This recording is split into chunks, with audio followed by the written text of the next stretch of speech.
Hey everybody on YouTube. So with Fallout 4 quickly approaching, I decided to go back and play Fallout 3, and today I'm just going to bring you my top 5 Fallout 3 quests. Now these quests are coming from the base game, there's going to be no DLC included or anything like that. So with that being said, here's my top 5 Fallout 3 quests. Before we get started, I'm putting out a big spoiler warning. I go through many of the quest details and endings in this video, so if you haven't played one of these quests, you may want to skip ahead or avoid this video altogether. Okay, so with that, we're starting off at number 5 with the Nuka Cola challenge. So along the highway south of the Dunwich building is the settlement of Girdershade. Girdershade has 2 shacks and 2 residents. Sierra, a woman obsessed with Nuka Cola, and Ronald, a man obsessed with Sierra. Sierra's looking to fill her Nuka Cola fridge with 30 bottles of Nuka Cola Quantum, a version of Nuka Cola that apparently uses a radioactive isotope to give it a cool glow, and apparently has double the flavor. Twice the calories, twice the carbohydrates, twice the caffeine, and twice the taste.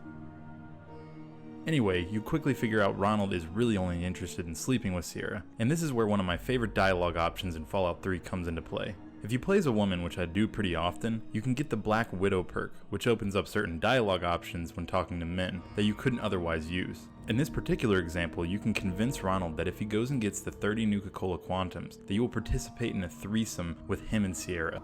Holy shit, are you for real? Ronald instantly runs in the direction of the Nuka Cola factory. A while later, if you visit the factory, you'll find that Ronald kind of failed. Whoops.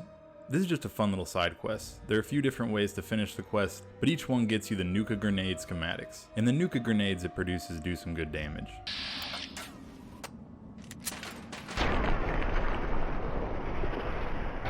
Not the most well-written or complex quest, but it's kind of fun seeing all of Ronald's plans fail. Yeah, what? Coming in at number 4 is Agathas Song.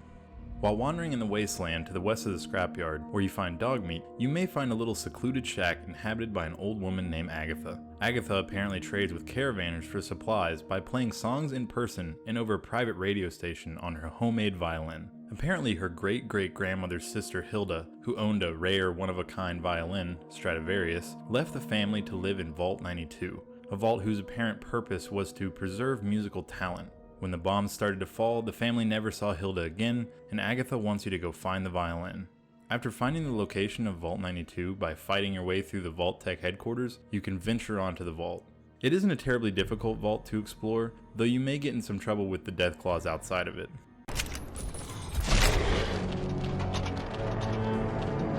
The inside of the vault just has some mirelurks and bloatflies that can be dealt with pretty easily.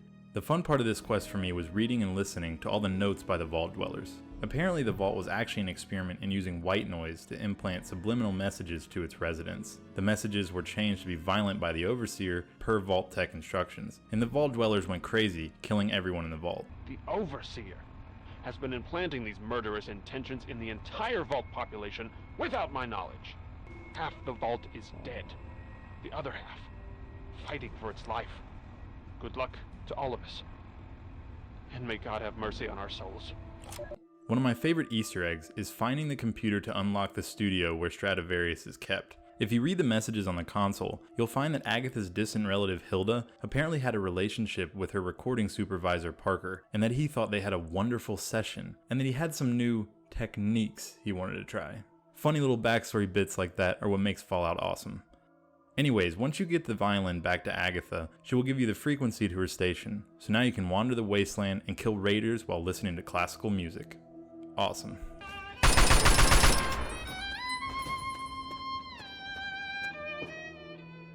For number 3, I've picked Head of State.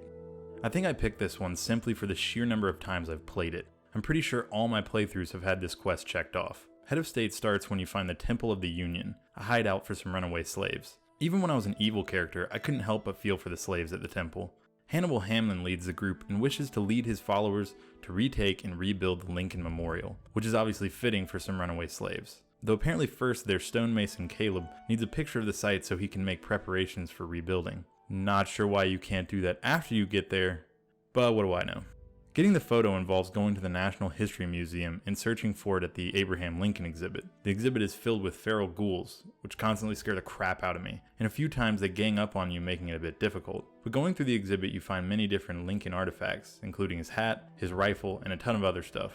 After you get the photo, you'll need to make sure the memorial is safe. And of course there are slavers lying in wait.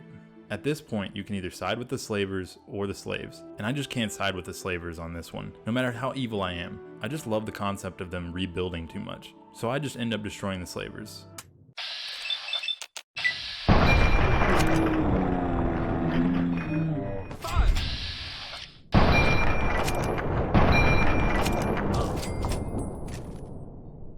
While wearing Lincoln's hat and using his rifle, of course.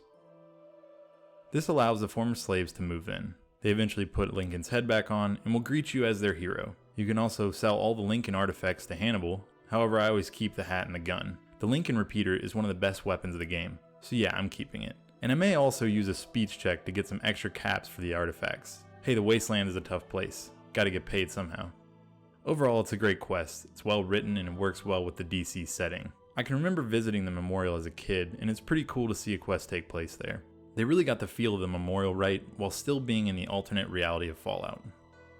At number 2, we've got Our Little Secret.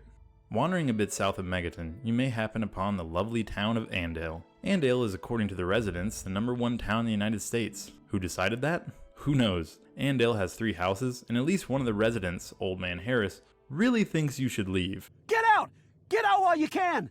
The 2 families who live in Andale seem to be obsessed with living the American dream. The husbands of both households also seem to be very concerned with feeding their families. I work to feed my family just like every red-blooded American man should.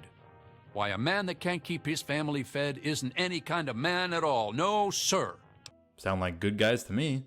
But what do they do all day? I mean, it's post-apocalyptia. You don't exactly go to the Corvega factory for work anymore. Oh, Junior Smith says they work in Mr. Wilson's shed or Mr. Smith's basement. Damn, 100 lockpicking? They must have some good stuff in there. Here's the key, and... oh, great. Cannibals! Maybe I should have taken Old Man Harris's advice after all. So after I got into a bit of an argument, I had to kill all the adults.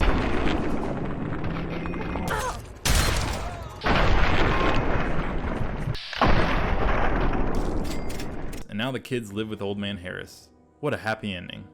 Our Little Secret is technically just an unmarked quest, but it's always been one of my favorites. The cannibal bit is pretty creepy and seems to fit into the weird pro-American wasteland of Fallout 3, where a town took the idea of needing to provide food for your family a little too far. Of course, there are 2 ways to end this quest, but I usually prefer the one that ends with me killing all the cannibals. And completing the list at number 1 is the Replicated Man. I think the reason I decided to put this at number 1 is because it's the least straightforward quest in Fallout 3. Most quests in the game just put a marker on your map and away you go. The Replicated Man doesn't hold your hand, and you've got to ask questions and find clues to even really get the quest started. I got the quest by picking up a holotape in the doctor's office in Big Town. Honestly, I wasn't even trying to start the quest, and that's what I love. It can start by just finding one of those clues. So after listening to the tape, you find out there's an android who escaped the Commonwealth. That's in Boston. And now its owner Zimmer is trying to get it back. Along the way, after getting a few tapes and clues, a woman named Victoria Watts will appear and tell you to stop asking questions. She operates an underground railroad for androids. This comes off a bit cheesy, but it's Fallout, so I'll go with it. At this point, you can tell Zimmer the android is dead by offering a part Victoria gives you as proof, or you can try to figure out the mystery for yourself. On this particular playthrough, I got some info from the doctor in Megaton that Pinkerton, a surgeon, was who I needed to look for, and that he was in Rivet City. I found out he probably lived in the sunken bow of the ship.